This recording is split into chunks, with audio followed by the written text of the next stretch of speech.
Good afternoon, everybody. Back for week 15 on a Saturday morning edition. I was out being a young kid last night, partying and stuff, so unable to do it last night, but we're still here for week 15. Blaine, how are you? Doing pretty good. Right on. Week 15, a lot of good games this week, both in terms of like real life matchups and also fantasy implications. We have a lot of injury news to cover too. There's a lot of value pieces on this slate, especially at tight end and running back, that make building lineups a bit more challenging in the aspect that ownership's going to concentrate, but also easier in the sense that you can fit more studs into lineups with guys this week like Jamar Chase, Derrick Henry, Saquon Barkley, Joe Mixon. I mean, like the list goes on and on. We have all the elite quarterbacks on the slate as well. So there's spend up spots here this week that we're going to want to get to. How are you seeing the slate as from a 100-foot view? Yeah, good contest too. They have the championship on DraftKings. I'm like blanking on the name of it, but that big contest in Nashville. Yeah, and then FanDuel, the FanDuel football final. Yeah, and FanDuel has that Millie Maker thing, the $250 entry. So I'm throwing a few entries into that one. So most of my focus has been on the FanDuel side this week. But yeah, I think there's a lot of ways you can kind of play this. There's a lot of teams and like really, I mean, there's one game that's like a super obvious game to stack up. But all these, there's a lot of good offenses and good quarterbacks and spots that I want to attack this week. So I'm not quite sure how I'm going to allocate my entries, but we'll see. Yeah, I'm with you. And it also looks like that game's first up on our slate as far as left to right, the order we like to go on. So might as well jump into it. That what's going to be the Bills at the Lions. Two mega offensive powerhouses so far this season. Bills scoring 30+ and I think 5 straight. Obviously, we've talked about Detroit on slot stacks ad nauseum on our shows this year. They have the ability to put up 40 points easily. And now we get to see them play each other. It's going to be at Lions in the dome environment. I mean, just give me all this game. What's not to like? Yeah. I mean, and so many different ways to attack it too. You can play the Bills have to play catch up like last week and go with the Gibbs or Montgomery or both. You can play the Bills are going to get ahead, and then the Lions passing game is the one to attack. Just a really fun game. I mean, these are two good defenses though. Like it's not like these defenses are just get run through every week. Now last week Puka had like the game of his life and carried the Rams, and they scored 42 points I think against the Bills. So I mean, you can attack this defense, but there is reason to be a little maybe pessimistic. But I mean, it's not like you're taking playing into ownership here or anything. So yeah, I like getting to a lot of this game. Yeah, I'm with you as well. And we saw last week, obviously, Josh Allen had his career game, maybe not career, but season game. And I think that was like the first time or maybe second time he's thrown for more than 300 yards. Like for me, if I'm stacking this game or building lineups, I think it starts with like Josh Allen at quarterback and coming back with a lot of Rams pieces, and then maybe pairing Josh Allen with like Khalil Shakir or Keon Coleman or maybe like Amari Cooper. But I mean, like, what if you're stacking this? How do you like stacking it, and like, what are your preferred targets? Yeah, I definitely prefer the Bills passing side. Allen, I like Cooper for the salary discount off of Shakir. I mean, he still has the ceiling. Amari Cooper, we see him previously, even this year, him hit a big ceiling. So I like going to him here at an ownership discount off of. But I think people will be more likely to get to Shakir after what he did last week. He had the one big catch. So yeah, I definitely like attacking. I mean, it just feels better playing Josh Allen than Jared Goff. Like you have the rushing upside. He can throw touchdowns to himself. It does feel hard to click Jared Goff at quarterback over that. I tried building some lineups that way, and like building the Detroit stack side is pretty easily. Like you can pair them with a lot of options. Like they're all viable. But then like when you go to start running back stuff on the Bills, you're like, well, if I'm rostering, like Amari Cooper on the run back, I'd probably just want Josh Allen that quarterback to begin with, right? Yeah. It feels harder to take like a Bills passing game one off. You can obviously do that with like Jameson. I mean, any one of the Lions skill position players, but definitely if I'm playing a Bills skill position player, it feels like I'm doing that with Josh Allen.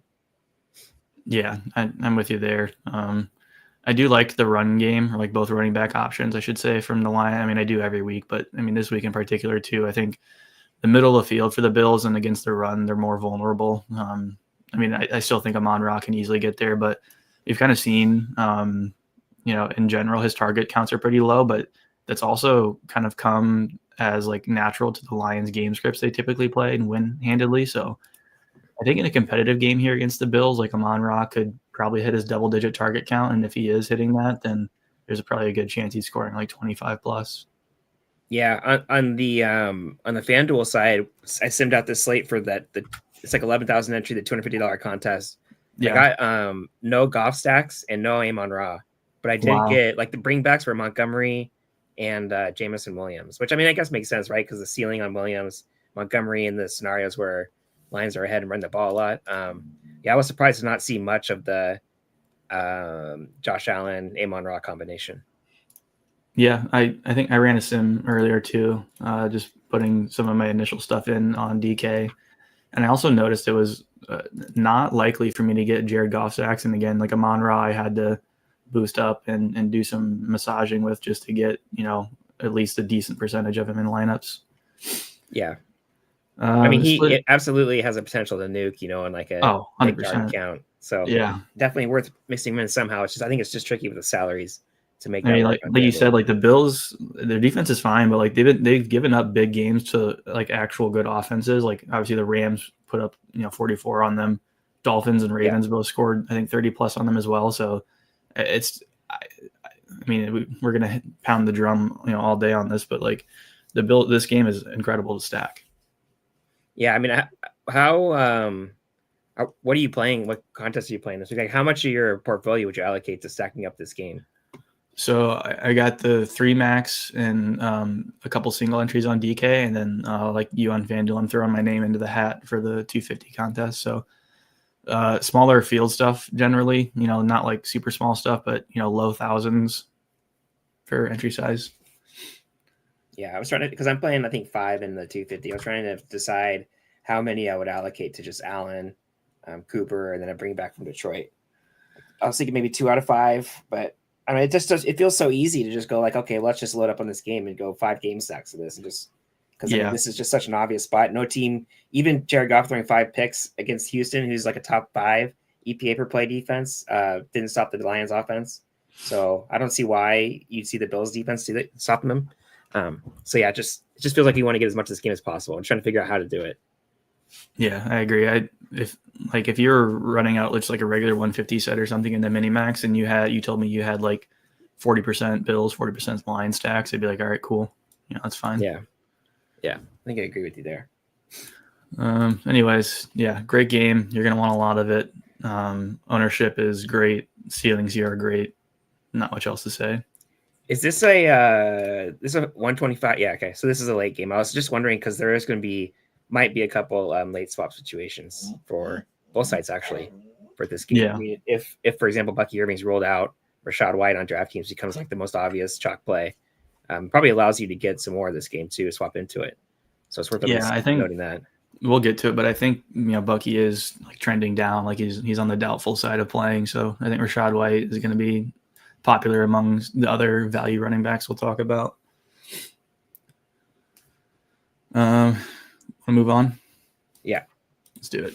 Ravens at Giants with one of the nastiest spreads I've seen in football this year. And that Ravens defense projection too.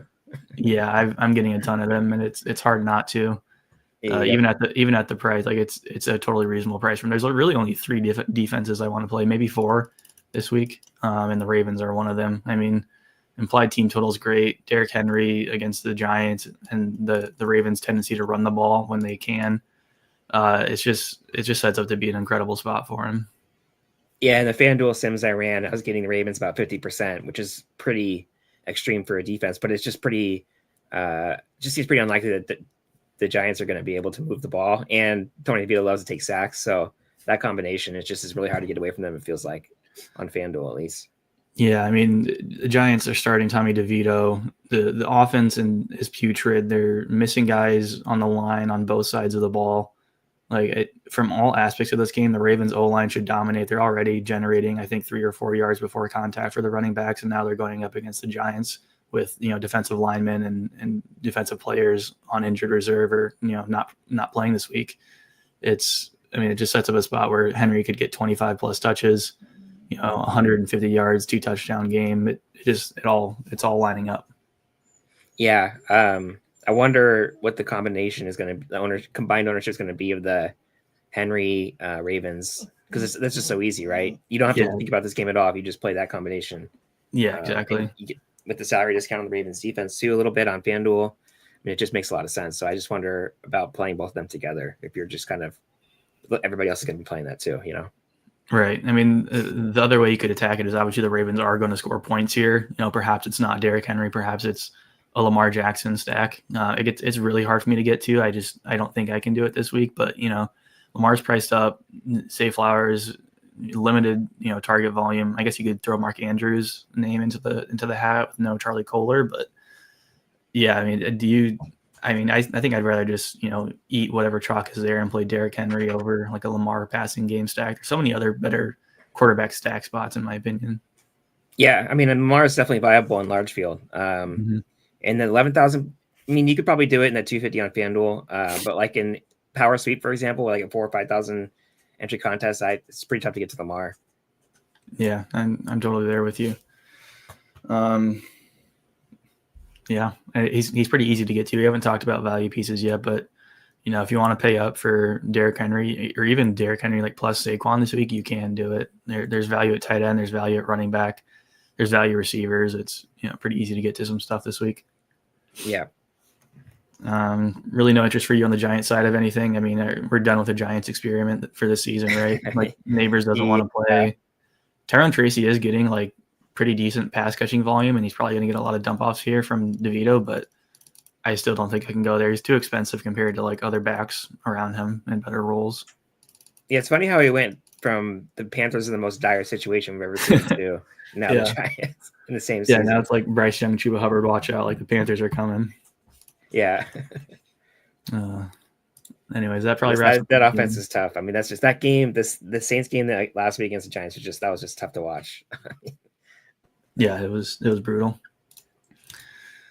Bengals at Titans. We get to talk about fantasy football wide receiver 1, Jamar Chase, another good spot here. I think when I've talked to you, you're pretty high on the Titans defense, right? Like they're a good unit. I mean, they're just underrated, like relative to the market. Yeah, they had been, at least. I don't know what they've been looking like the last few weeks. I don't know what their advanced stats have been the last 4 or 5 weeks, but over like the season, yeah, they were a little underrated. I mean, you look at some of the games that the high scoring games they gave up was because Will Levis can't hold on to the ball. And when he's throwing pick sixes, it just inflates the opposing team's point total, obviously. So yeah, I mean, they were, but I have no problems with getting to the Bengals here. I mean, we've seen them score against everybody, even the Steelers. So yeah, I mean, Burrow doubles to me feels like the way I'm going to be approaching it. 7,200 on DraftKings for Chase Brown just feels expensive. I know he's been really good, but I'd much rather just play the Burrow double stacks. Yeah, I'm dedicating one of my 3 max to a Burrow lineup. I like it. I mean, like you said, the Titans have been a pretty good defensive unit. They're not allowing a ton of yards per game, but they are allowing a lot of like actual points per game. So there's tons of scoring opportunity here, and like Jamar Chase obviously gets a really great matchup here against Titans. The schemes they run cover 3 and cover 4. He's got elite air yard share, yards per route run, etc. I mean, I don't have to sell anybody on playing Jamar Chase, but the metrics are there for him against the Titans' defensive scheme. Yeah, in the FanDuel contest I simmed earlier, the number 2 lineup was a Burrow single with both Pollard and Ridley coming back, which I really like that lineup actually. I might just I was going to ask you, like, if I'm playing the Joe Burrow stack, you kind of have to include somebody, like especially the passing game for Burrow. Like I feel like you kind of have to get a piece or two from the Tennessee Titans coming back, because if the game does get out of hand, they'll pound the rock with Chase Brown and whoever's behind him if they want to. Presumably, yeah. But I mean, the Bengals defense also just hasn't shown anybody any ability to stop anybody, right. And we've seen the Titans offense have a little bit of upside, at least with Ridley and Pollard. So yeah, I think you have to, especially if you're running like a Burrow double, for example. You have to bring back with a Titans skill position player.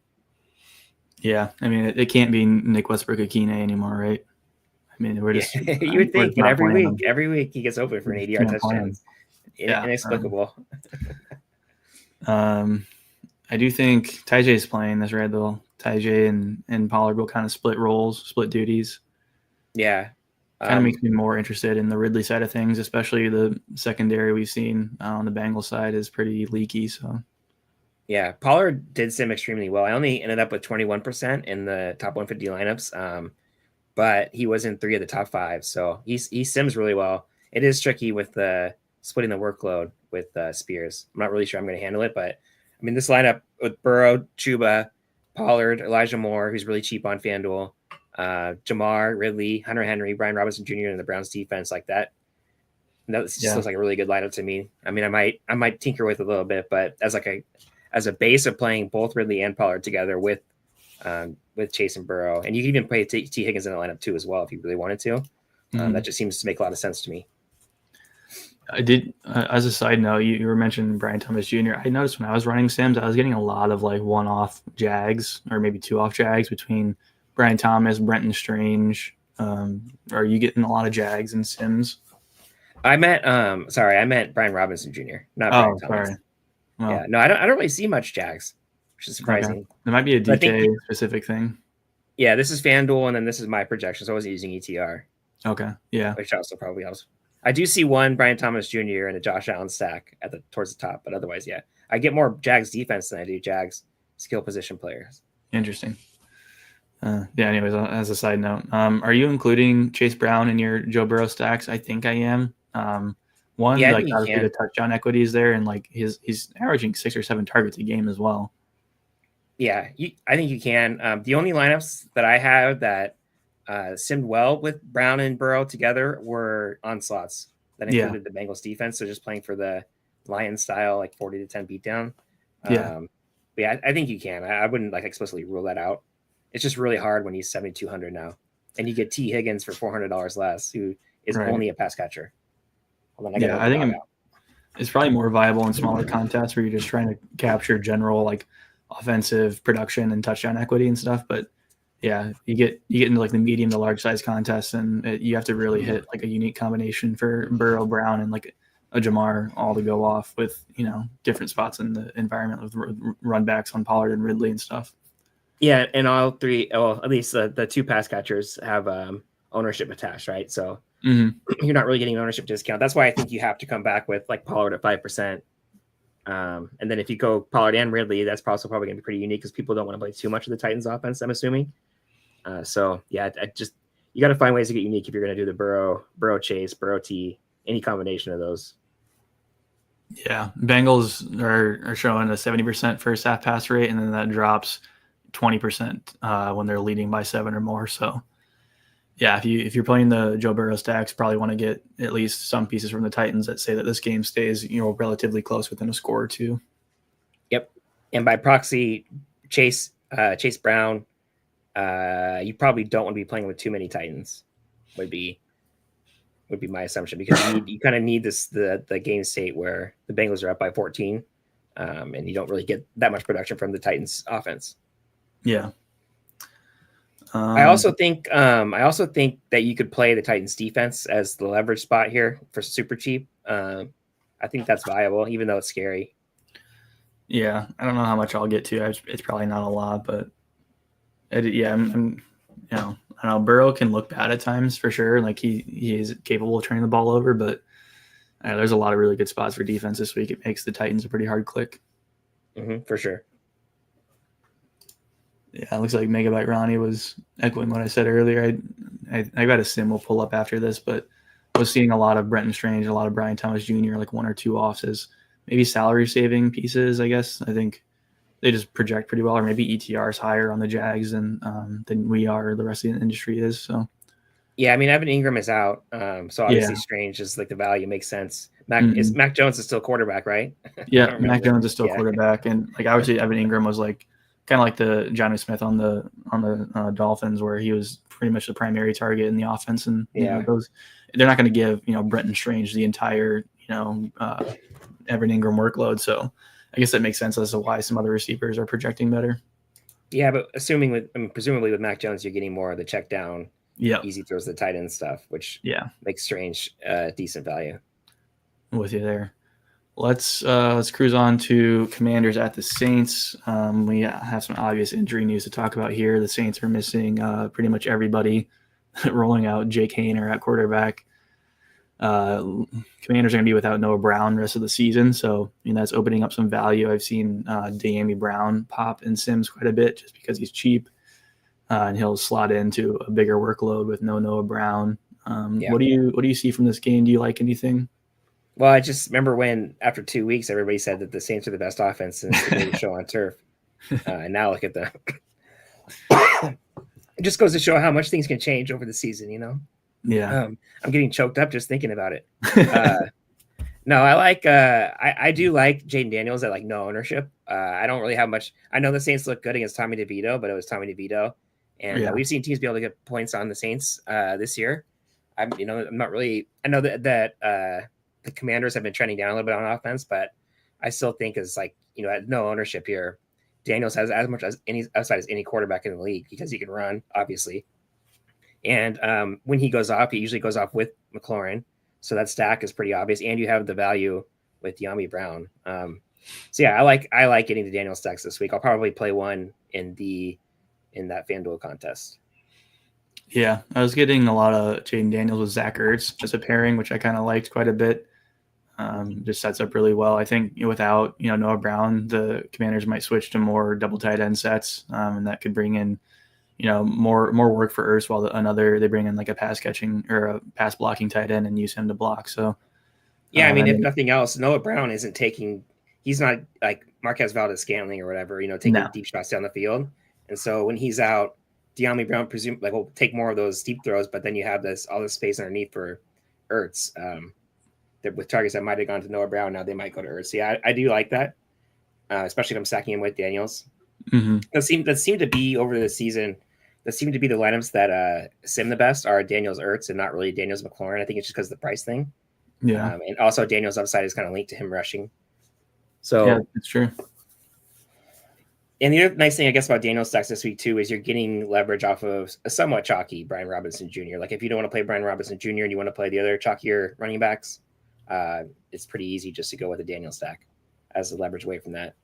Yeah, I get the Brian Robinson Jr. play too. I'll probably have quite a bit of him. I like the Commanders defense here. I was getting a lot of him, but like obviously Brian Robinson Jr. is in the best spot game script wise, and the Saints are allowing the second most yards before contact and sixth most fantasy points per game to running backs. So it's a really good matchup for him, and he's fairly cheap. Yeah. Yep. No qualms about playing him here. I'm just thinking about just ways to get different on the slate. And another thing too worth noting is this is a dome game. I think there's 4 dome games this week, and then there's kind of like some nasty weather in a couple of the games later on. And so it's worth noting like this is a dome game, which in theory gives it a little more upside than some of these other ones. And like we're not really seeing that upside being priced in right now to the favored team. I mean, the Commanders still have a 25.5 team total. Yeah, I mean, speaking of weather, I mean, I'm in the Midwest. I don't know if you've seen the weather here lately, but a lot of the Midwest is just covered in like a thin sheet of ice right now. Like my grass, it looks like little stalagmites or stalactites, whichever ones grow up from the ground. The weather sucks here. It's really bad right now. Yeah, I saw the picture of the ice. Yeah, it's ridiculous. It's like permafrost. Yeah, it's terrible. My dog hates it, won't go outside. I've been trying to get him to poop all day, and he won't. So, got to buy him little booties. Yeah. Anyways, it's a fairly okay game. Not a priority for me on DFS, but if some of these guys work their ways into lineups, I'm not going to be upset about it. I mean, more so from the Commander side than the Saints side. Yeah, I mean, I'm talking about the weather. Something worth noting in that Bengals game is there are supposed to be gusts over 20 miles an hour. Now, like winds can be, obviously they can be really impactful in a passing game, but it's really tough to say just how much, especially when it's like, sustained winds at like 10 miles an hour and then some gusts every now and then. But it is worth at least noting that does hurt the Bengals passing game a little bit. Maybe there's a little more variance in their range of outcomes than normal. Yeah. It matters too a lot. Like, I mean, obviously we're not meteorologists or whatever, but like it does matter too on like the direction the wind is blowing, whether like you said, it's a sustained gust of 20 mile an hour, if it's just like peak gusts, obviously like the wind conditions like on the field aren't going to be the same because it's got a huge stadium around it.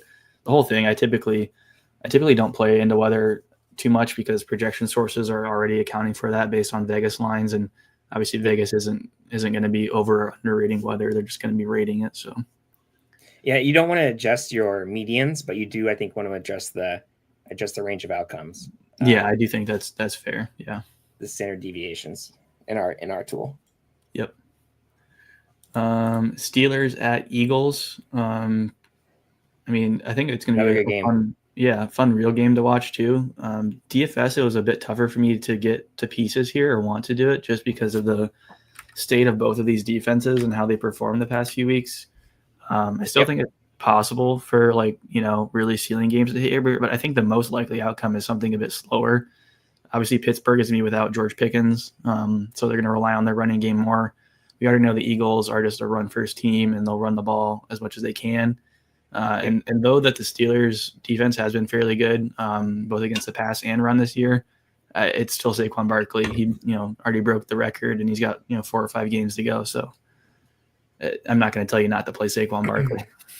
Yeah, and you have the AJ Brown squeaky wheel narrative too. I don't know if him and Jalen Hurts have spoken to each other this week, but if they have, you would think they're going to maybe. We saw even with the Niners on Thursday night try to force the ball to Debo after he complained on Twitter. So yeah, I still think he could play AJ Brown, and what did that's Debo cost say? me before. Like I'm not hurt. I'm not getting the ball or whatever. Yeah, and then he laid an absolute goose egg on Thursday. Don't remind me. I was never playing Debo that night. It just was never happening. But I mean, the point still stands that we could say that squeaky wheel stuff doesn't really matter, but it does. And I think this is a case where we've seen wide receiver ones have some success against the Steelers more than you would think for how good their EPA per play has been. And so I don't mind going back. I played the Hurts Brown stack last week. I don't mind doing it again this week. The problem is I just don't see the Steelers offense really forcing the Eagles to throw. I just without Pickens, with the way they move the ball, I have a lot of respect for this Eagles defense, and I just don't really see the Steelers putting up a lot of points here. So it's tough to see the Hurts Brown mega nuke unless it's like they're just running up the score. Yeah, I think if you're playing a Jalen Hurts passing stack, you kind of have to play like these one-off Steelers receivers who have long ball upside, like your Calvin Austins, your Van Jeffersons, and your Mike Williams. Like I think you for the Jalen Hurts 30 pass attempt game and AJ Brown nuke, that you have to have some sort of Russell Wilson deep ball resurgence miracle. And at what point do you just say, if that needs to happen for Jalen Hurts stacks to get there, why don't I just play a Russell Wilson stack and come back with Saquon or AJ Brown, Yeah. I do remember like a year or two ago, AJ Brown having I think it was like a 4 touchdown game in the first half, and that game they ended up winning by a bunch. I'm not saying that's ever that's likely to happen at all. But that is really the scenario that is the scenario, I guess, where you end up getting the nuke without the Steelers scoring points behind them. Yeah. Yeah. I mean, in terms of actual interest in this game, in terms of what percentage of rosters do you feel kind of comfortable giving to this game environment? Where are you at? In large field MME stuff. Let's see. I was getting about sub 10% Barkley, and I don't even know if I got any Jalen Hurts. I don't think I got any Jalen Hurts. So that's more of a super large field. I'm playing 150 in a mini max type of thing, or in the Millie Maker, for example. I had 1% Jalen Hurts in the top 150 lineups in the Millie Maker on FanDuel this week. So, I mean, I'm not really advocating for the play. I just I could see the range of outcomes here for AJ Brown with him complaining, and it's I could see them trying to force him feed him a couple more targets than normal this week. Yeah. That said, I probably won't play any of it in I'm playing my 5 entries in the Millie Maker on FanDuel, so I probably won't have any exposure to this game. That's like a Saquon one-off. Yeah, for me, it was mostly Saquon one-offs. I did get a little bit of AJ Brown stuff, but I think there's Amon-Ra, similar ceiling to AJ Brown, capable of nuking in a better environment and better matchup. I mean, AJ Brown's going to draw Joey Porter Jr. for a good majority of his snaps, which is a little scary. And the Steelers, I mean, they have a good run defense, but it's not as good as their pass defense. So for me, it's just the most likely outcome here is Saquon Barkley, 30 attempts, and that's the game. Yep. I mean, I think I don't know what the actual odds would be of Saquon being in the optimal, but that ownership feels about right for what it would. I think it's like right around 10% would be his chances of being in the best lineup. Yeah, I'm with you. This is a fun game to talk about. I'm gonna have a lot of exposure here. We've got we got the Texans at the Dolphins, or Dolphins at Texans, excuse me, dome game. I mean, yeah, Nico Collins in a good spot. We finally saw last week Tyreek Hill capable of catching the ball and getting targets. Does that change anything for you on the Dolphin side? I really like going to Tua stacks this week, but do you think there's any trends going on as far as their receiving core goes, or is it still just like Waddle, Smith, Achane? I mean, I don't know. I don't really have much of an opinion about it. I just think the touches have gone the way they've gone. Like, I don't think they're intentionally trying to ice Tyreek Hill out of the game plan or anything. The number one lineup that I assumed earlier was a Stroud mixing Nico with a Waddle bring back, which I really like that lineup. That one makes a lot of sense to me because you're getting the nice thing about the Texans is the offense is super concentrated. You have basically four players that are going to score all the points. And so when you stack up Mixon, Stroud, and Nico, yeah, it's expensive, especially on FanDuel, but you're getting all of that production for the offense. And these are like three elite players, obviously. So I really like that lineup. Yeah, I don't really have much of an opinion about the Dolphins offense, but I won't be like boosting anybody or anything. I'll just kind of see where things fall, I suppose. Yeah, and the fact that the Texans offense is so concentrated is kind of what leads me. Like I was looking at CJ Stroud stacks, and then the way that to me, I felt better about my lineups that had Tua at quarterback paired with stuff, and then coming back with like Joe Mixon or Nico Collins or Tank Dell even. I do like the spot for him. But to me, it seemed easier to run back with the Texans options because of their concentrated offense and then get more pieces from the Miami side. Yeah. I mean, yeah. You do get it's not like it's kind of funny because the salaries are like identical on DraftKings. I don't think it's that way on FanDuel, but I mean, with DraftKings salaries, I would probably rather get to Stroud still because I still think Stroud has rushing upside, even though he's definitely more of a pocket passer. I mean, Tua hasn't shown much ability to scramble, and he has the concussion risk, obviously. So I probably would prefer going to Stroud, but I do see your point about the bringbacks. Yeah, and there's also scenarios too where I think like the Texans defense is fairly good, and Tua on the road, like his home road split thing, and Tua turned the ball over and all this stuff. Like I think there are scenarios where like the game underwhelms and underperforms, and it's more of like a Joe Mixon Texans defense kind of game.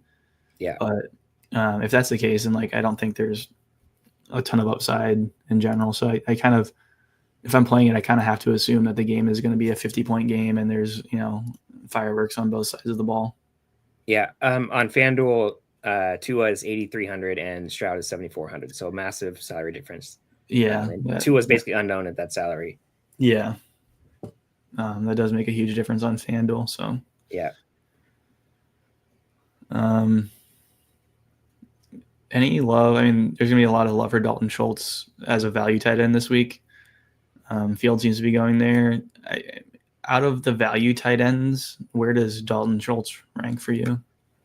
I mean, I don't really have a strong take about him. Like, however, I end up like he's pretty much unknown on FanDuel. Like these cheap tight ends for me, I never really think about like building lineups around them. This is more about using our tools. Where do they fall? So I don't really have a strong take about which one I would get. I do think that like some of these more expensive tight ends are a little more valuable with a lot of the chalk falling down to these cheap tight ends, like Trey McBride, for example, Travis Kelce. Anybody with like a big ceiling at tight end is more valuable this week when everybody wants to play these cheap tight ends. Yeah, I'm with you too. I'm trying to find ways to, well, one, limit my double tight end exposure this week, and two, like not fall into the chalk if I don't have to. Like I think there's some lineup builds and scenarios where it's fine playing like a chalk cheap tight end and just hope he gets like, he doesn't just kill you with a goose egg. But yeah, I do like getting to a lot of tight ends this week that are higher priced, one for roster construction, and then two, like raw points obviously matter. And there's, the ceiling of Jonnu Smith and the ceiling of Brenton Strange are vastly different. Yeah, exactly. Yeah, and when my Sims earlier, I was getting like a ridiculous amount of Hunter Henry on FanDuel. So Yeah. I mean, he for whatever reason, I don't know if it's just he's been underpriced every week or what, but he's only 5,000 on FanDuel. Projected ownership at 33%. So there's your Wow. cheap tight end. Yeah, I was not getting much Hunter Henry at all on DraftKings. I think there's just pricing differences there. I mean, like I think Stone Smart for the Chargers that we talk about, I think he's no pun intended, he's a Stone Min on DK, but Yeah. Yeah. Let's and move everybody on. saw him play decently on Sunday night too, so he's probably going to get an ownership bump there from people watching the games. I mean, yeah, Justin Herbert likes throwing to the tight end. I mean, McConkey's back, so it's a bit different. I mean, we'll talk about it, but Pats at Cardinals, really an underwhelming game for me. I barely looked into it. Like, this is just not just like James Conner, 80 yards touchdown. Cardinals win 23-17 or something here. Well, it's indoors, and Drake May has shown an ability to move the ball, which counts for something. And I do see upside here. I don't know about Drake May stacks, but I do think Kyler stacks can get there. Like I said, I mean, it's talking about Trey McBride, but you could definitely do Kyler McBride and Marvin Harrison Jr. and the salaries there are all really agreeable. So on DraftKings anyway. Mm-hmm. So I don't mind looking at it that way. I do think Drake May was in one of the better. I did get a decent amount, I think, in the Sims I ran earlier.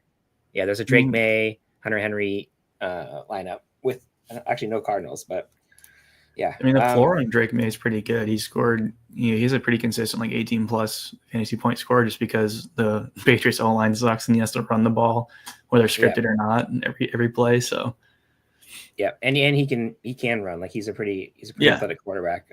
He's capable. The tough thing is just choosing who you stack him with, right? Like which receiver. I guess Hunter Henry on FanDuel is the obvious partner for stacking. But yeah, it's like which one of Demario Douglas, Kayshon Boutte, or Kendrick Bourne are gonna be the one that goes off if Drake May has a good game. Yeah.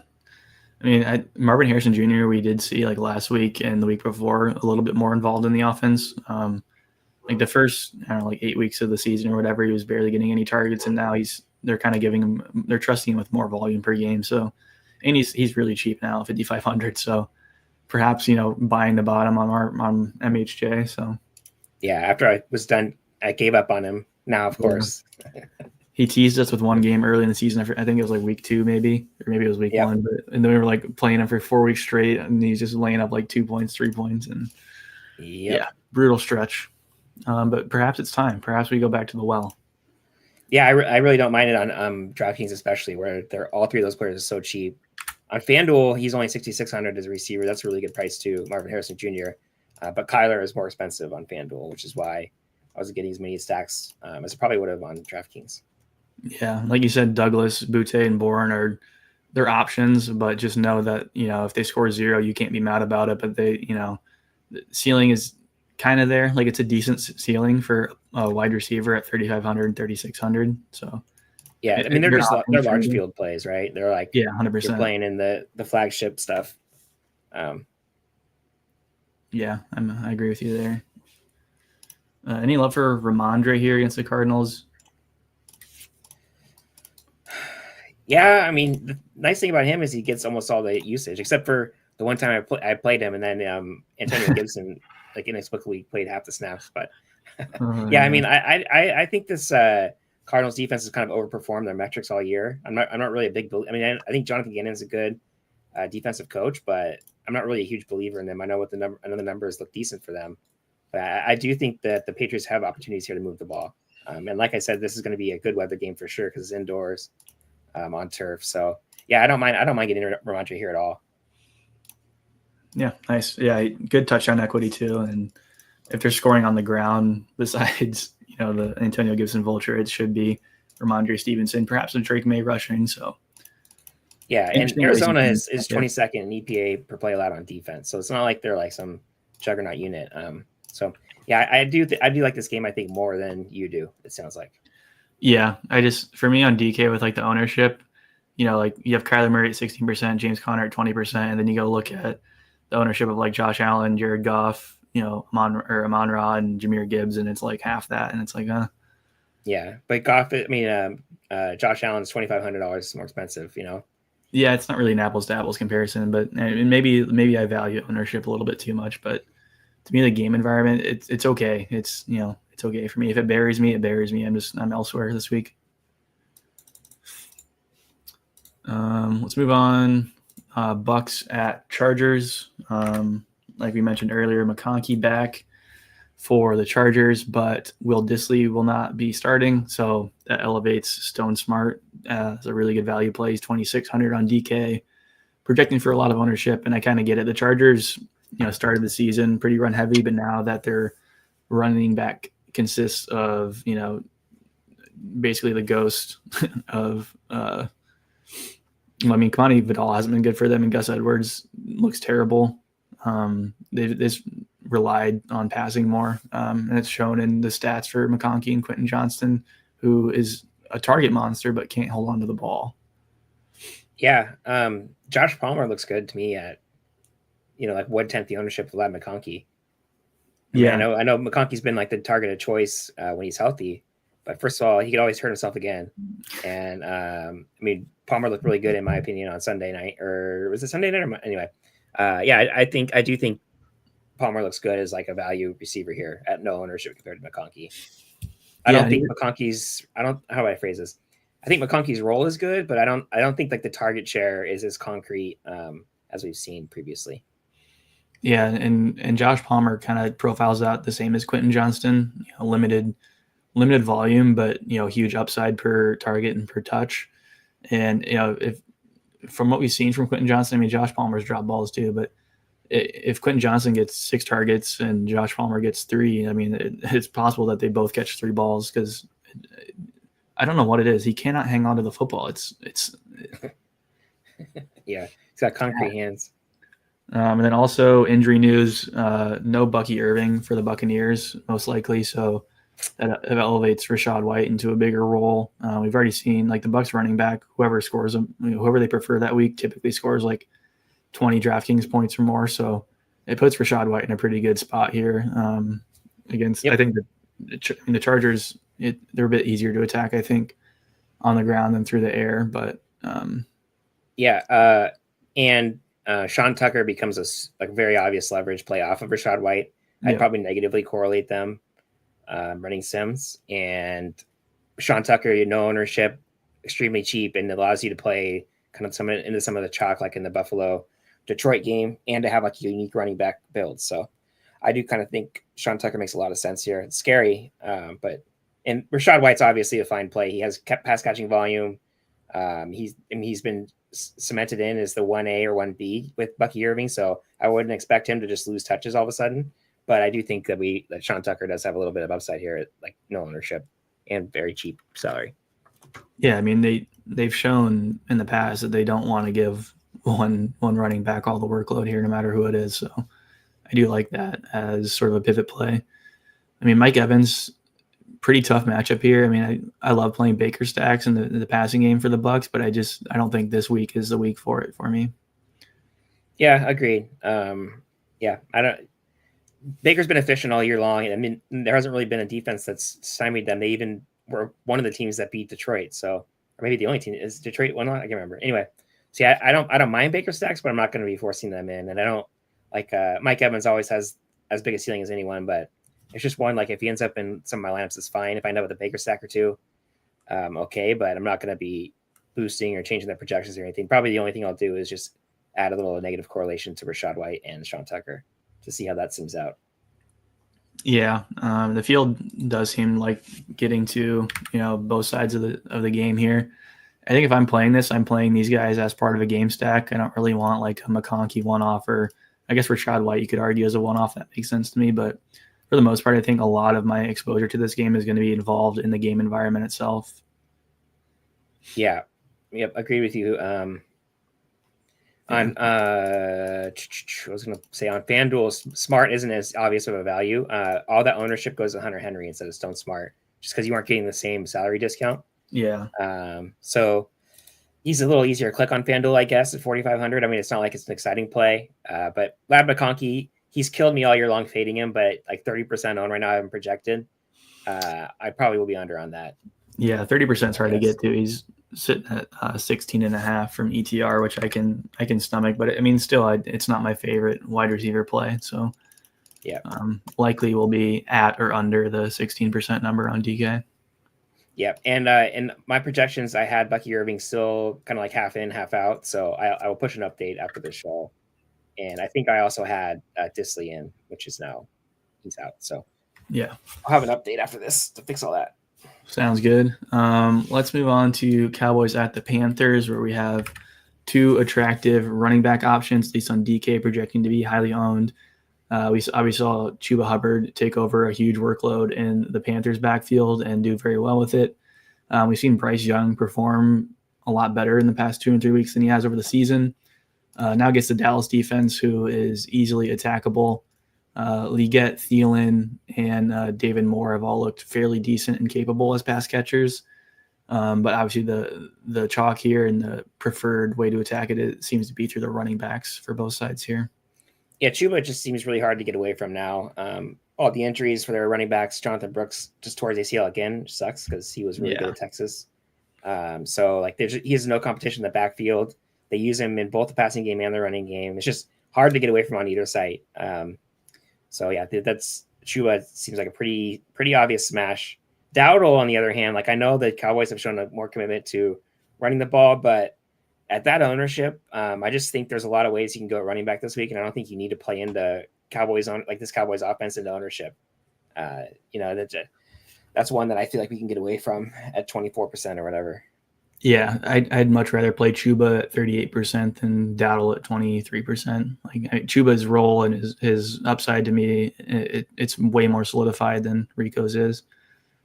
And yeah, I mean, I know like CeeDee Lamb's still dealing with like the AC sprain or injury or whatever, but like, I mean, there's scenarios where it could be a CeeDee Lamb game or Brandon Cooks game now that he's you know a little bit healthier. He's cheap, seems to be getting more targets over the past few weeks, but there's other ways that the Cowboys can attack here. Whereas Carolina, I mean, it's mostly Chuba Hubbard, and they'll throw the ball a bit, but it's so condensed with Chuba that it's hard to see. Like the floor is really good, and there's obvious upside here. Yeah, this Panthers defense is still like 31st or 32nd in EPA. So, the Cowboys can still move the ball for sure. I do think CeeDee Lamb looks like a better play to me, just out the face on DraftKings than Rico Dowdle. I mean, it's $1,200 more different position, but just comparing the ownership alone, I mean, CeeDee's role in this offense is unquestioned. It's just about pain tolerance with his shoulder. But I do think you can play Bryce and Chuba together. Like I think you can do Bryce, Thielen, Chuba, Bryce, Leggett, Chuba. Bryce Young, eye test wise, has looked incredible to me the last couple of weeks. I mean, he's looked better than CJ Stroud. Remember when everybody was saying how can't believe they took CJ Stroud or Bryce Young before CJ Stroud? Now, Bryce Young almost beat the Eagles on the road, and he should have beat the Eagles on the road if Xavier Leggett could catch a post pattern. So, I think you can play Bryce here. This Cowboys defense, Overshone hurt his knee also last week. I think it was the knee, maybe it was an ankle. And he was the Cowboys' best defensive player while Parsons was out. So that really hurts their pass rush. I do kind of like getting the Bryce stacks here. Yeah, I think it's totally viable. And you can do it for really cheap as well and jam in studs elsewhere. Yeah. Really great in large field stuff, I think. Yeah, and Chuba, as I said earlier, Chuba still catches the ball, so it's not like they're vulturing each other. I mean, obviously they can vulture each other at the goal line, but there's going to be pass catching volume for Chuba here, I think. And Thielen and Leggett both look interesting to me to pair with Bryce Young and Chuba. Yeah, I think Thielen's probably the most consistent. I mean, I think he's hit bonus twice or like double-digit targets twice. But obviously, if you're playing a tournament, there's obvious upside in Leggett. Any love for like the tight end rotation here for Carolina, like the Jatavian Sander, Tommy Tremble of the world? The Tremble of Trembles. No, fine if they end up with some in like large field stuff, but I'm not going to be targeting any one of them. I really can't stand trying to figure out this rotation they have. And same with the Cowboys now. They keep rotating in Schoonmaker for Ferguson for reasons. Yeah, and then there's a random Brevin Spanford target every once in a while. Yeah, so I'll be playing some CD. I'll be playing some Bryce Young, a lot of Chuba for sure. Tight ends though, I don't know. Yeah, we seem to be pretty aligned here on this game environment. Love Carolina side. Not a big Dowdle fan. Prefer other Dallas options if I'm going to be playing Dallas than Rico Dowdle. So, Indy at Denver. Denver at home, really good. defense and offensive wise. Their road splits and home splits are pretty disparate. So I kind of like playing Bo Nix stacks here. I like playing the Broncos defense a lot. Josh Downs is back for the Colts, so maybe some more excitement there. But the Broncos defensive unit is so good. Yep. And now Anthony Richardson, mistake prone as he ever is traveling to Mile High to play. I like the Denver side here, and not really the running back side. I think you can play like a Bo Nix, Cortland Sutton single, maybe throw in like Vele or Marvin Mims for like a long shot, but pairing him with the Broncos defense for like an onslaught beatdown type of build. Yeah, I agree. I think this is a great game to pivot into, like for late swapping, because I can see the upside, right? We only have to go back a couple weeks to see this Denver defense getting torched by why am I forgetting his name? Oh my gosh. What's his name? The quarterback for the Browns. Jameis? Jameis, yeah. Oh my God. We saw like the game of the year with Jameis in Denver scoring like 40 points. Jerry Jeudy looked like Jerry Rice out there. Yeah. So, yeah, I do think there's a lot of upside, but it's tough to see the Colts offense really hitting that. Now, Richardson obviously has a lot of upside himself because he's either throwing a deep ball or he's running the ball himself. So I think there's paths for this game to kind of shoot out. And we've also seen the Broncos go no huddle a lot with Bo Nix. They've looked better when they've gone no huddle with him. So I do think the play volume could be there. And I do think that there's upside, but it's tough to see like in just medium projection wise, it's tough to see this game being. But this is like a perfect example of a game where things didn't go your way in the early window in whatever lineup you're playing. And now like you need to pivot off of Buffalo, Detroit. Really easy game to pivot. And I guess salary wise, not easy to pivot to, but in terms of upside, like easy game to go to that nobody else is really probably going to be stacking up. Yeah. If you are stacking it, I think you probably do. Like Josh Downs, I think is a really good option. Coming back this week, he's better against man coverage, which obviously the Broncos run at a pretty high rate, and operating out the slot should allow him to be a quicker target for Anthony Richardson against the Broncos pass rush as well. I also think Mims and Vele as like super cheap punts make sense to me. The Broncos have like made it a point to get Marvin Mims the ball. I mean, he was a really explosive playmaker in college, so I get it. And he's looked good. Now that they're actually forcing him kind of targets. So I don't mind that as like a very, very cheap value, even as just a one-off. And it allows you kind of to fit in some of the Buffalo Detroit. Yeah, it reminds me of playing like Calvin Austin and like the other, Pittsburgh wide receivers with deep ball Russ, where like they'll get like 2 or 3 targets a game and they're all just super downfield stuff. So I mean, there's huge upside per touch for like Mims, and even like Franklin to an extent if you want to get really nasty with it. But yeah, I don't hate it. Yeah, I'm not going to be like targeting this game. I don't think I'll start the slate with a Bo Nix stack. But I could see myself pivoting. Like I said, I could see myself pivoting into a game stack here if things don't go my way in the early window. Yeah, I like that. And Sutton, Sutton's chalky on both sides as well. I haven't that's one I don't really have much of an opinion on. Like that's just I'll let the tools kind of decide how much I get. I probably won't be playing all of my lineups with Sutton on FanDuel. But like he's by far the number one target for Denver. So yeah, if he ends up in a couple of my lineups, that's fine. Yeah, he gets great target count and great floor too. He's pretty much guaranteeing you to get like 15 points in a game with upside. So I get it too. I'll probably have some Sutton and some Denver stuff in general, but yeah, not in love with the backfield here for either team. Jonathan Taylor has not looked great, and the Broncos' run defense is really good. And then on the Broncos side, we've got the tornado whirlwind of all these backs that I don't really. There's so many better options. Yeah. You can't play the Denver running backs here. Yeah, but in theory, that gives this game a little more upside, right? Like the running backs are mostly unplayable except for Taylor. So you would think almost all the production should come through the receivers in passing game, which in theory should push the upside of this game up a little bit. Yeah, and like you said, the play volume has been up recently for Denver, so there's pass for sure. Yep. Let's take a look at speaking of Jameis Winston, we get the Chiefs at the Browns. Another famous Jameis 40 pass attempt game. I love getting to Jameis here. So I mean, no Njoku makes things a bit tougher, but on the other hand, I think it also opens up more volume for these other guys. So, and there's plenty of options, plenty of mouths to feed for Jameis. So, yeah, this is a game you'll want to pay attention to the weather closer to lock. I think it's supposed to be gusty and raining pretty hard, so that definitely hurts. Obviously, the upside of this game. I mean, the passing games can't get going, but I mean, if the weather's nice, yes, it's. I'm gonna want a couple stacks of this. Even like the Chiefs have been so disappointing on offense, especially. But it just seems like at some point against this Browns defense, maybe they can have some explosive plays. And when is the Xavier Worthy game finally going to happen? I'm like Gretchen Wieners out here just trying to make it happen. Yeah, I was going to tease you with it. Like, is it finally Xavier Worthy week? But I think it might be. And my preferred way of stacking this, I think that makes the most sense, is just attacking it through the Jameis side and running back with pieces from Kansas City, because for it to be competitive, and I think it can be competitive, I think Jameis is going to have to throw a ton. We've already seen him do it.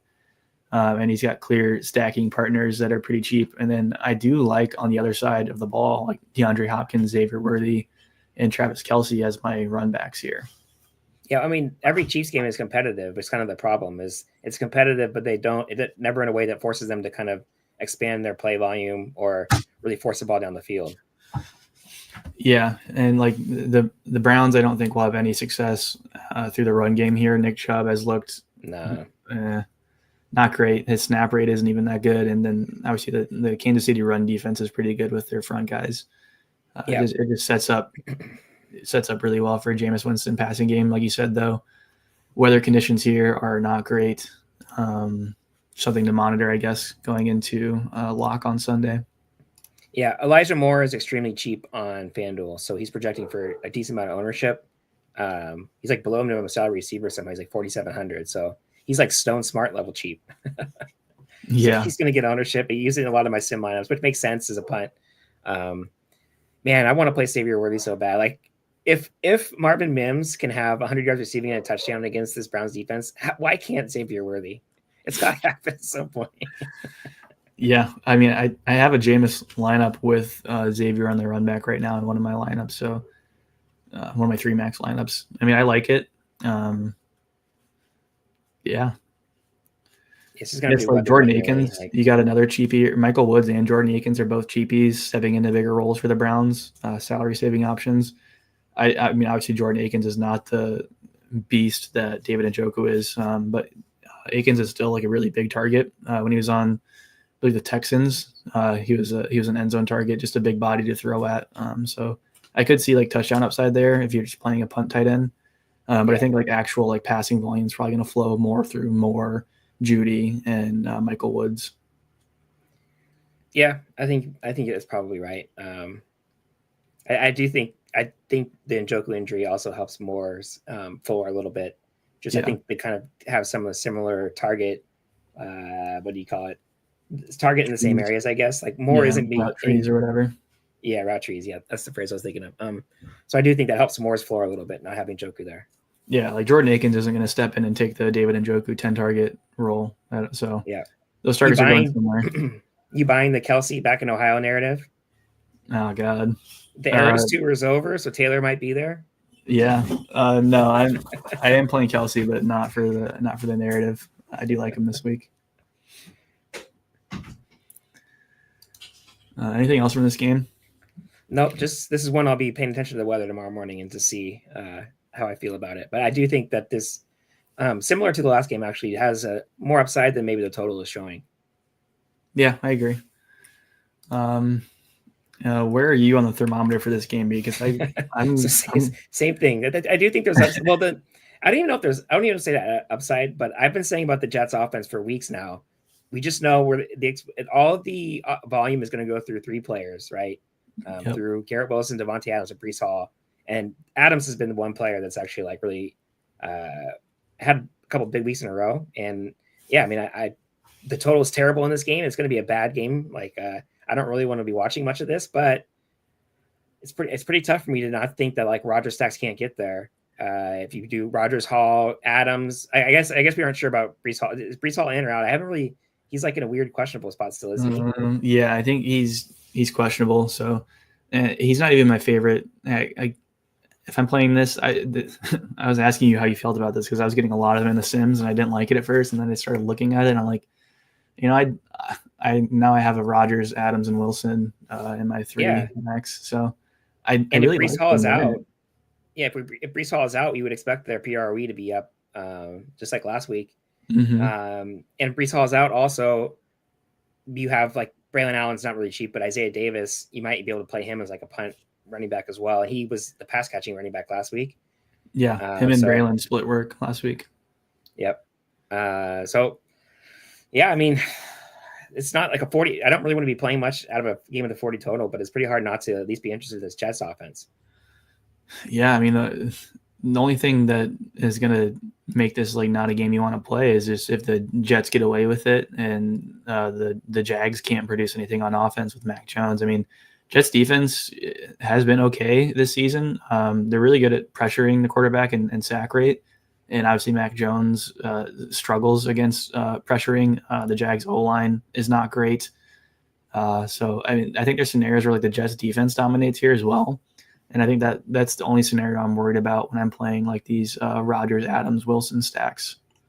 Yeah. On FanDuel, I think it's less viable as a stack just because you don't get the full PPR.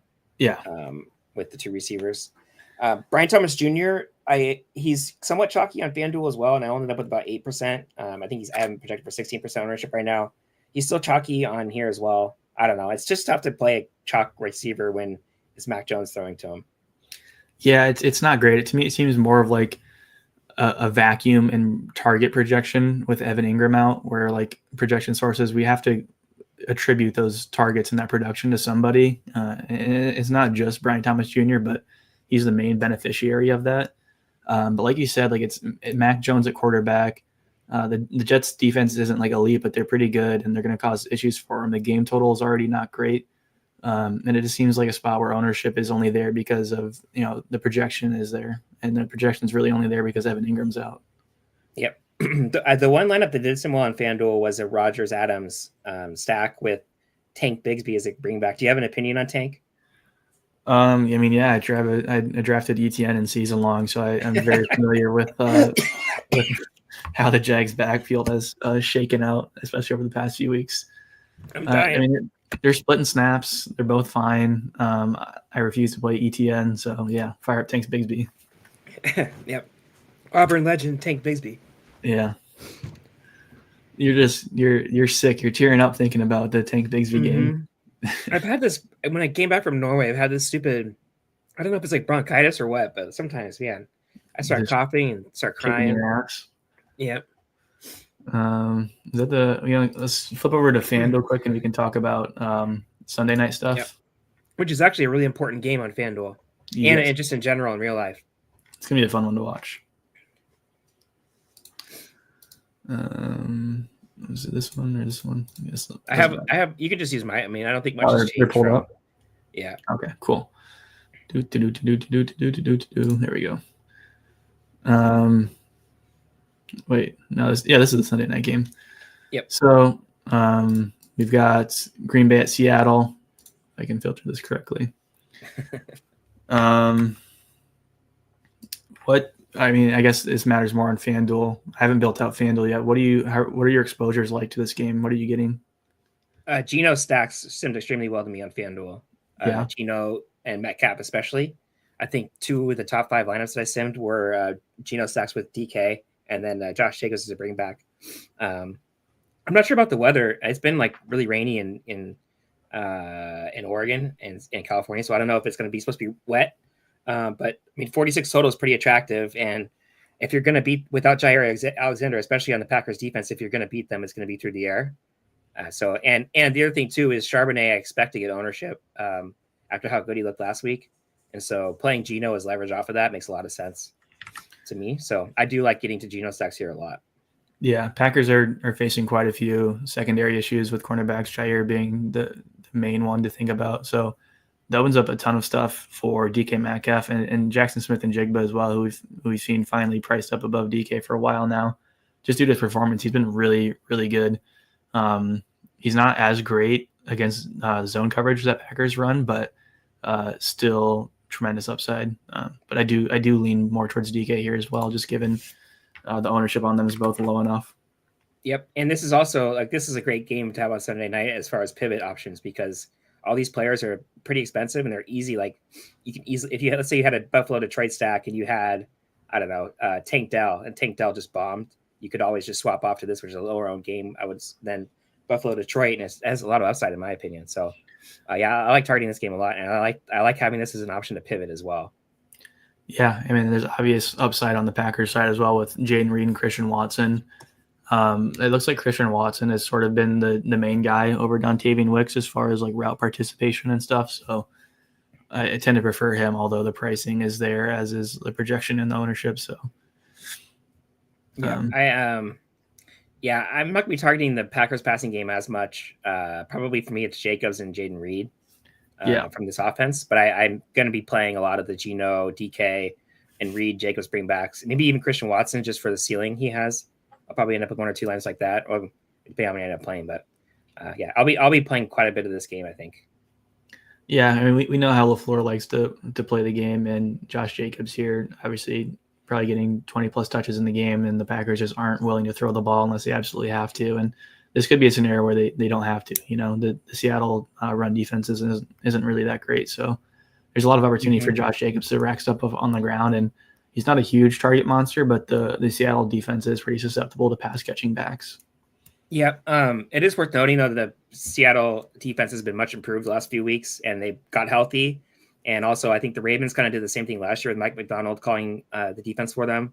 They struggled early in the year, and then towards the end of the year, they were extremely good. So that is something like a little bit of caution about this Packers offense. I mean, the Seattle defense might just be really good, and it's kind of not bearing out in the numbers yet. So it makes me a little less inclined to stack up, do some love stacks, but I do think Jacobs is just fine. I mean, the volume is obviously going to be there. Yeah, I still like Jaden Reed as a one-off. Yeah, I agree. Pretty good stuff here for the Seattle side. Anything else you want to cover from this game? No, that's just about it. Do you have I guess he's not on the main slate. Do you have a Charbonnet opinion? Like as opposed to Kenneth Walker, or just just playing him here, 10% ownership on FanDuel. Oh, I mean, at 10%, maybe. How's pricing on FanDuel? Like, you still have a lot of value backs, right, around that range? The value is more like a receiver and tight end this week. Okay.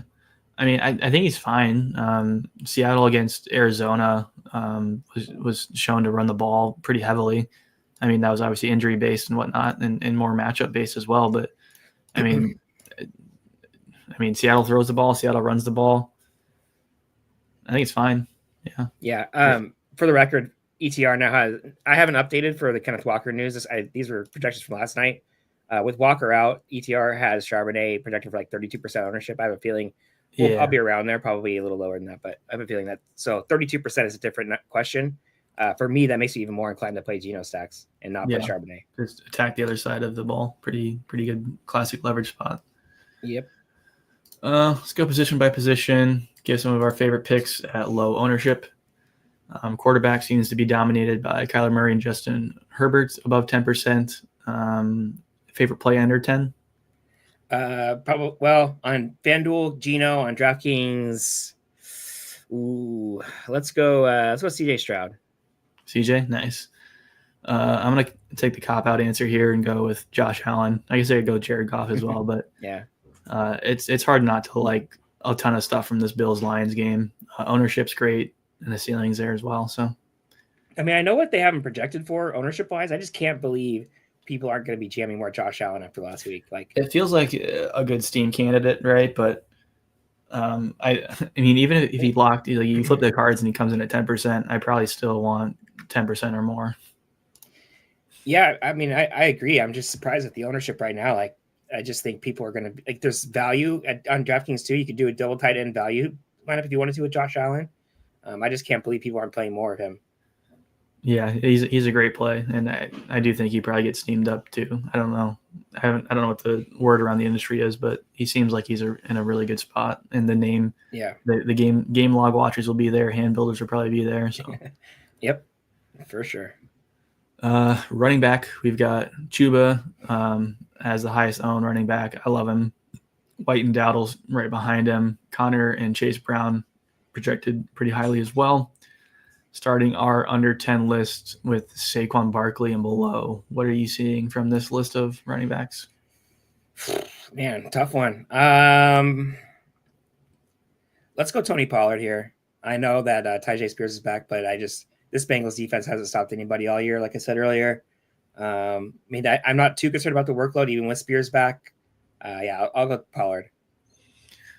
I'm sticking to my Bills game here as Jahmyr Gibbs is my favorite run back. Yeah, he's my favorite run back for Josh Allen stacks.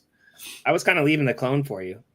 Yeah, I mean, I love David Montgomery, I do, but I think that the pass catching backs that the Bills have faced have eaten them up, and they both are now sort of getting that pass down work. But I think for me this week it's going to be Jahmyr Gibbs. I'm still going to have tons of David Montgomery as well, but I think Jahmyr Gibbs just fits in a little bit better to my Josh Allen lineups. Yeah, I can see that. Tight end, pretty icky this week, although it does leave a lot of room for pivoting and leverage opportunities. We got Stone Smart on DK as the chalk at 2,600 with no Will Dissly. Makes a ton of sense. But there are quite a few tight ends on the spend up side of things this week. Are you liking anybody here under 10%? Yeah, I liked our logic around Zach Ertz. I think that makes a lot of sense. And I guess for my sub 10% quarterback, Jaden Daniels would be the other one that I really like. And I like pairing him with Ertz here without Noah Brown. It makes a lot of sense to me. Yeah, I think Ertz is a really good play this week. I like a lot of these tight ends under 10%, but I'm probably going to have to go with Jonnu Smith. Has shown, since the Dolphins, I guess, since their bye, he's been schemed more and more into usage. His role is elite. We've seen downfield targets for Jonnu, in general, just targets for Jonnu, red zone targets and end zone targets for Jonnu. I like him as a part of a shootout build for the Dolphins-Texans game. Yeah, I'm kind of surprised by the Sam Laporta ownership. Again, just going back to that game, like a 55 total, you just don't see that in the NFL.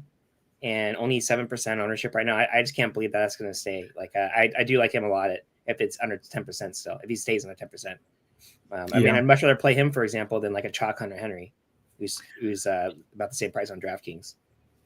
Yeah. Do you have like a favorite fade from this list of like popular tight ends? Like out of like the Stone Smart, Brenton Strange, Jordan Akins of the world, like which is your least favorite? I mean, geez, probably Jordan Akins. Yeah. But I mean, Stone Smart, like probably Jordan Akins. I feel more confident about Stone Smart's floor than Jordan Akins' floor. Yeah, I see it. Let's head over to wide receiver ownership. Brian Thomas Jr. coming in as highest owned on DK. Bengals receivers up there as well. McConkey and Judy. Our list starts down with Malik Neighbors, Yuck, with Tommy DeVito. Is there anybody sub 10% that you're enjoying for this slate? On FanDuel, it would be DK. And here, Jesus. Pretty tough out there, isn't it? I'll say Amari Cooper on DraftKings, I guess, for getting some of that Bills exposure. Khalil Shakir at 7% also looks fine to me. Just gambling on which receiver is going to hit with Josh Allen. Yeah, and for me, I'd probably just take the savings with Amari Cooper on my Josh Allen stuff. Josh Allen naked's fine. Josh Allen +1 is probably fine. I like playing him with Amari Cooper too. Like it's just cheap and allows you to spend up more on the Detroit side. Mm-hmm. My favorite play under 10. There's not a lot to love down here, to be honest. No, I mean, Jameson Williams is always a good shout. Again, like 50-point total, relatively low ownership, and there's upside there. So, yeah, CD and McLaurin as unquestioned number ones, and like both good weather games. And I can see the case for them as well for no ownership at all. A little De'Ami Brown love maybe.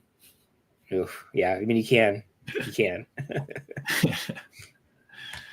And the defenses, honestly, I thought we'd get a lot more ownership condensed up top on some of these defenses, like the Ravens.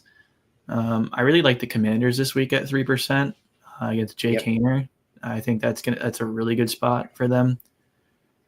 Titans for the min salary pivot off of I think the Jaguars or the Browns or the chalk defense. just for the salary alone. I do think if you're not playing any Bengals, there's a case to be made for playing the Titans.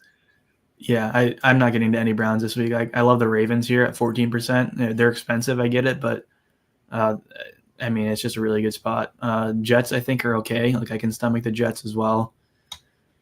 Commanders, obviously, I like a lot as well. Any other defenses? Like maybe Texans? Maybe Texans?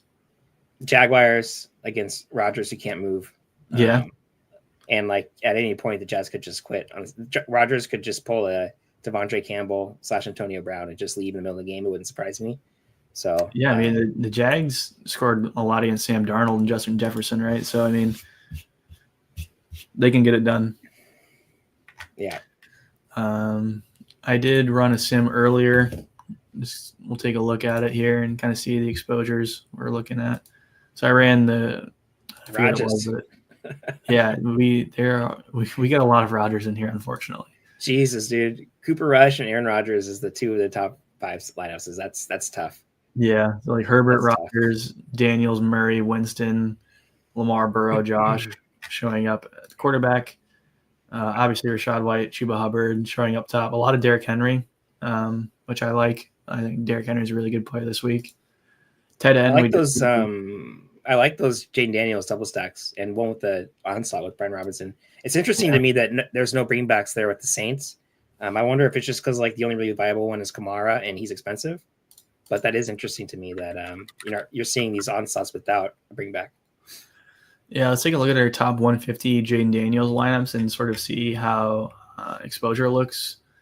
So we see a lot of Brian Robinson Jr., obviously. Zach Ertz and 91% of them. So the Sims do agree with us that Zach Ertz is a really good pairing partner with Jaden Daniels, followed by De'Ami Brown behind him as well. Again, it's just probably a salary saving thing. Yeah. Terry McLaurin kind of coming in last there. Again, it's probably a salary thing with Terry as well. How much? It's a bit tougher. If you scrolled, how much? How about Scantling on here and Kamara? Just as bringbacks, how much are you getting? Yeah, so let's look up Marquez. 9. 0 for MVS, and then 12% for Kamara. Yeah. Okay. Some Juwan Johnson, perhaps. Yeah. Why not? 2 tight end build. Yeah. Other than that, it looks like Alvin Kamara seems to be preferred. I just wonder if it's just a salary thing with him, like the second lineup there with Jahmyr Gibbs, for example, would be the 1-to-1 pivot off of. And I'd much rather play Jahmyr Gibbs even in the Jaden Daniels lineup. So, I'm going to be playing at least one Jaden Daniels stack in the. Yeah, one thing I've seen quite a bit with the Sims too. Maybe it's just the projections I'm running, but getting a lot of Zay Flowers one-offs. In lineups that I'm not playing Lamar at quarterback, I'm not playing Zay Flowers in. Yeah, but I mean, nobody else is, right? Damn it. And you're not playing the Ravens anywhere else. I guess you're playing the defense, but I don't see any Derrick Henry. I guess you see 1 or 2, but it's probably hard to fit with Jaden Daniels. I didn't see Henry, 19 Zay, 50% Ravens. In the regular top 150, non Jaden Daniels, how much Derrick Henry did you get? Let's take a look.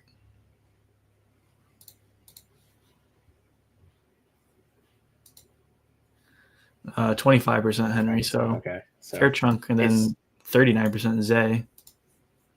Man, I get it. Ravens, huh? Good team total, but yeah, I'd rather play Derrick Henry solo than Zay Flowers solo.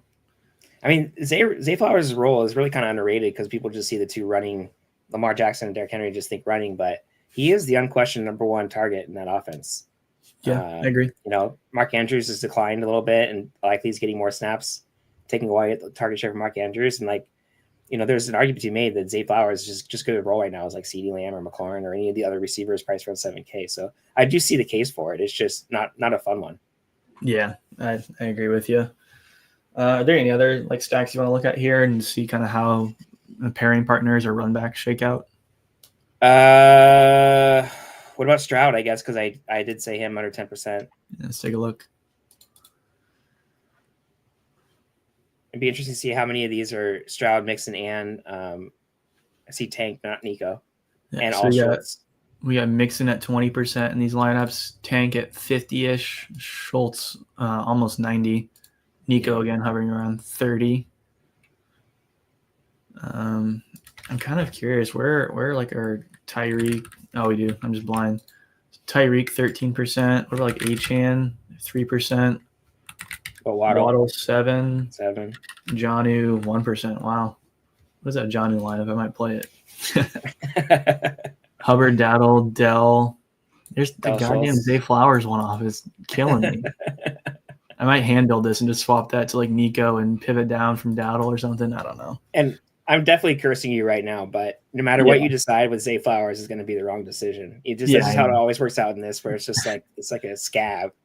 Do you want to collude? Maybe you can run maybe you run the Zay Flowers Lamar lineup, and then I'll just fade him everywhere else. Yeah. then we'll print. I guess one more thing you can look at is Lamar lineup, since we were just talking about this offense. I kind of curious how many of these Lamar lineups have Derrick Henry. 17%. There's one right there.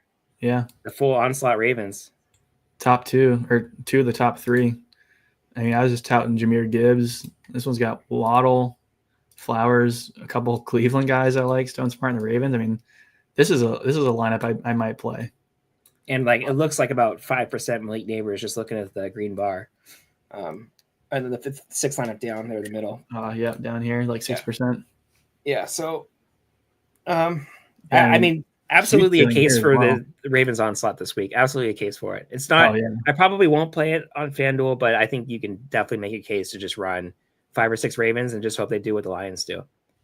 Yeah, these Bills honestly they look a lot better than I thought they would. So I don't know. I might allocate a 3 max to Lamar, or maybe a single entry or something, just to cover my bases, because I am very heavily exposed to Derrick Henry and the Ravens defense elsewhere. So it probably does make sense for me to just at least bite my tongue and play a Lamar lineup or 2.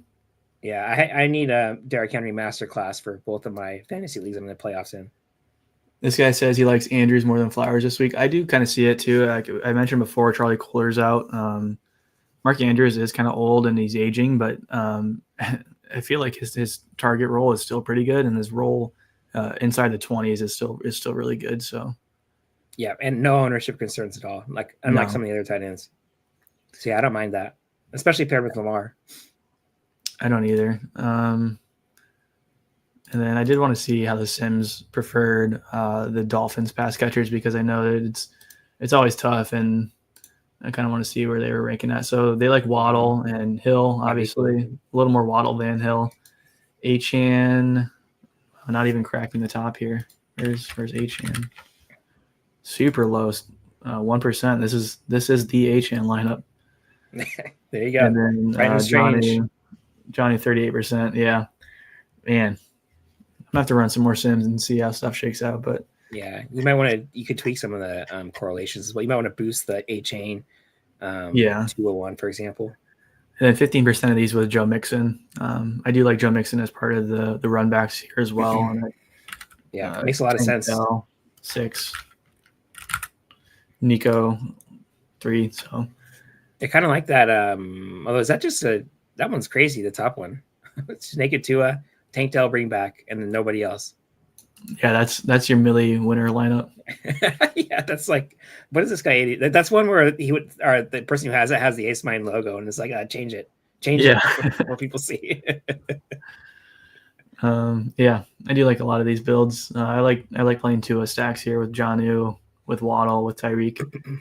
I like playing that game in general. It's a good game, good environment. The lack of Nico bring back here surprises me, and just the lack of Texans bring back in general. I just wonder if the salaries on Nico and Mixon are too prohibitive to really get them in these bringbacks. Yeah, here's all the Nico lineups. Yeah, only I just think 4 of them showed up. They're still all positive ROI though, so perhaps we're just not. If I lock Nico in the 150, let's see how many we can get that are still relatively good lineups. I'm guessing they're just getting squeezed out by other combinations. Yeah, I'm guessing you're right, and I think the median projection is probably too low. You're probably giving up too much median when you're playing Nico over some of these other high players this week. Yes, I mean, it still looks like there's a good handful of lineups in the positive ROI category with the Nico Collins run back. So yeah, likely just a factor. I do see a lot of 2TE in these. top lineups. I think it's just must be a salary thing. Yeah, that makes sense to me. Anything else you want to cover before we get out of here? This is our hour and a half in, typical. I guess real quick, for if you're concerned about 2 tight end stuff, there isn't like an easy way to do it in the entry builder, but if you click on filter on flex, so you can go here and hit Smart, Akins. Yeah. Oh, you guys get the idea though.